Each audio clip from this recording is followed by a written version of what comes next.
Tray দিয়ে candle দিয়ে দিলে আমি আমার ছোট্ট ঘরটাকে গুছিয়ে নিয়েছি। যদিও নতুন, তেমন আমার এই ঘরটাকে যতটা পারা যায় খুব সুন্দর। খাবারের বাটিটা সরানোর পরে ও অস্থির হয়ে গেছে, খাবার কই খাবার কই।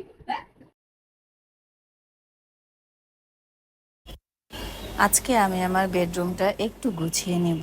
গাছ, লতা পাতা এগুলো দিয়েই গুছিয়ে নেওয়ার চেষ্টা করব।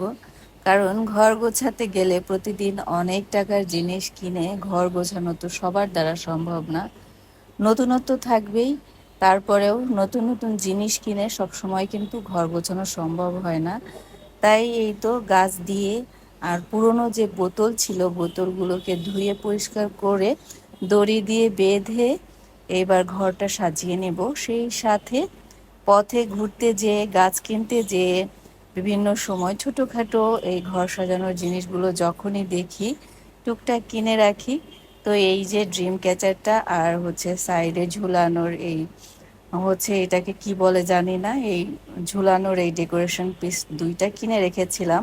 ভেবেছিলাম আমার বেডরুমটা যখন ডেকোরেশন করব বারান্দার ওই গ্লাস সাইডটাতেই এটা ঝুলিয়ে দিব। আর সেই সাথে আব্বুর দেওয়া এই চাদরটা দিয়ে আজকে আমার বেডরুমটাকে গুছিয়ে নিচ্ছি।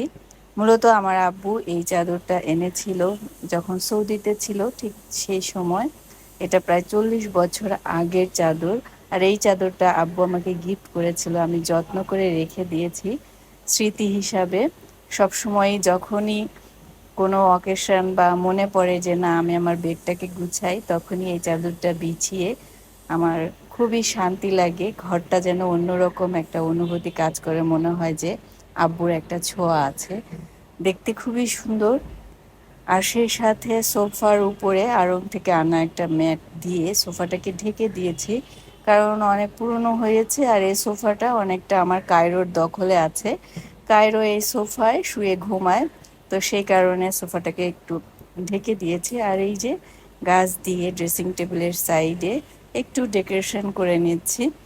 আমি আমার বারান্দায় যে গাছগুলো থাকে ডেকোরেশন করার সময় বারান্দার গাছগুলো দিয়েই কিন্তু ঘর ডেকোরেশন করি। চোখের একটা শান্তি লাগে। বারান্দা থেকে ঘরে, ঘর থেকে বারান্দায়, এইভাবেই পুরোনো জিনিস দিয়ে ঘুরিয়ে ফিরিয়ে ডেকোরেশন করে নিচ্ছি। আর এই তো সেই সাথে কায়রো ঘুরে ঘুরে দেখছে যে ডেকোরেশনটা কেমন হয়েছে।